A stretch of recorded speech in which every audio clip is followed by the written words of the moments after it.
అప్పటికి యాదవులందరూ తమలో తాము కొట్టుకుని చనిపోయారు. అది ఋషి శాపం, వాళ్ళకి యదువంశం నశిస్తుందని.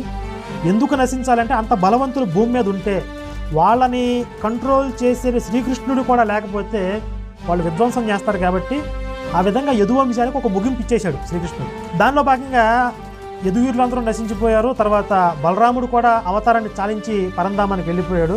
ఇదంతా తన యొక్క అవతార లక్ష్యం అంతా కూడా నెరవేరింది, ఇక తాను కూడా అవతారాన్ని ముగించాల్సిన సమయం వచ్చింది అన్నప్పుడు ఆయన ఒక రావి వృక్షం దగ్గరికి వెళ్ళి మౌనంగా కూర్చున్నాడండి, ప్రశాంతంగా కూర్చున్నాడు శ్రీకృష్ణుడు. దివ్యమూర్తి అయిన శ్రీకృష్ణుడు చతుర్భుజ రూపమును దాల్చి దివ్య తేజస్సులతో వెలుగొందెను. చూడండి, అంతటా ఆ తేజమూర్తి పొగలు లేని అగ్నివలే సకల దిశలను ప్రకాశింపజేసెను. అప్పుడు ఈ నీలమేఘశ్యాముని శరీరము నుండి పుటము పెట్టిన బంగారం వలె కాంతులు విరజిమ్ముచుండెను. అంటే శ్రీకృష్ణుడు విష్ణుతత్వంలోకి మారిపోతున్నాడు, ఇంకా శాశ్వతమైనటువంటి పరతత్వంలోకి